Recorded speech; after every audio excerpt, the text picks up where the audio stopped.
My people, not be smarty today. EFCC and police, they go arrest some people for Edo State today, for Benin, but they not gree. The youth wey dey there not gree, say because police and EFCC they bully their youth, so they not allow them to take the youth comot o. Say because say the things wey police they do to youth for Edo, say not be small thing. So the youth not gree, they block everywhere.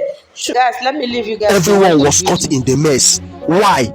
Because many youths feel the police and EFCC are harsh and unfair. They say those raids are brutal. This tension is real. Some videos show police officers being confronted by angry youths. People are shouting, pushing back. The area turned into a battlefield, but not with real guns, with pew-pew sounds and tatata moments. No one died, but the situation was very tense. No official talk from the police or EFCC yet, but this story is trending and people want answers. Remember, fam, always stay safe and watch out for your community. If you see something like this near you, speak up but stay calm. Let's share this video so more people will know what's happening. So guys, in California, they are talking about their 2028 primary election in California, on how the California are going to do their primary election. Subscribe to this channel and let me share this video. Thank you for watching. Earlier this week, Kentucky Governor Andy Beshear and Congressman Ro Khanna of California will be making trips to the Palmetto State, which I think hosts an early primary there for the presidential race. Other early primary states, Minnesota Senator Amy Klobuchar will be making her second trip to New Hampshire in as many months tomorrow.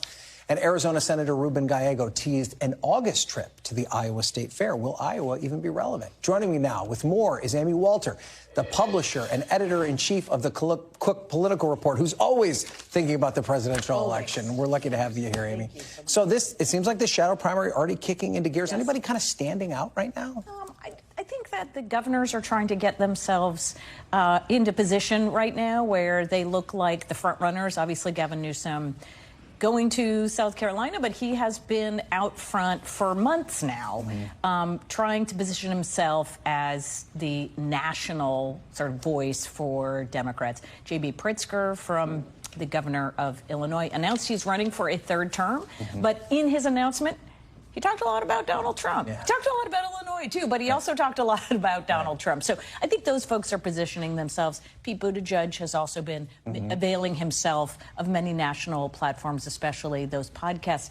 But, Ryan, you know as well as anybody, what matters more than anything is how voters are feeling as we get into 2027, more than how they're feeling in 25. What I'm watching for is not where they are going, but where candidates who are up in 25 and 26, the Democratic candidates up in 2025 and 26, who are they asking to come and stump with them? Are they going to bring some of these high-profile governors? Are they going to bring AOC and Bernie Sanders to campaign for them in the swing states where we know the race for control of Congress will be won and lost? There was a fundraising number that really caught my eye, and I honestly kind of not thought about Cory Booker in the vein as a presidential candidate. That kind of changed when he gave that long speech on the House, on the Senate floor, and now he posts a major fundraising number. Should he be part of this conversation? I'm sure everybody in the United States Senate who's a Democrat should be part of this conversation. I mean, this is a deep pool. And in a large reason that we have such a deep pool, right, it's because 2024 should have actually been the time where a lot of these candidates got an opportunity to show their stuff to a broader electorate. There is pent-up demand from Democratic candidates and voters to go out there and sell a vision of who the Democratic Party is and what it wants to do going forward. And do you think it's going to be a question about the vision, or is it going to be about the personality of these candidates? Because right now it seems that Democrats are struggling with both, trying to find a message that resonates along with the messenger that can best sell that message. Well, that's true. I think at this point, though, the vision thing, as I think it was George W. Bush or George H.W. Bush was credited with saying, it becomes super, super important because I remember going into the 2020 campaign, what Democratic voters were the most concerned about was beating Donald Trump. That was priority number one. So the vision and the issues and even the personality didn't matter as much as who was the most winnable. By now, I think it's pretty clear that what Democratic voters are upset about is they don't really know who the Democratic Party is and what it stands for. So I remember flying out of Iowa in 2020, covering the Bernie Sanders campaign after they had bungled that mess there, thinking Democrats will never come back here to start their presidential campaign. Yet, but maybe they will. maybe they quickly, will. What's happening there? Here's what's going to matter.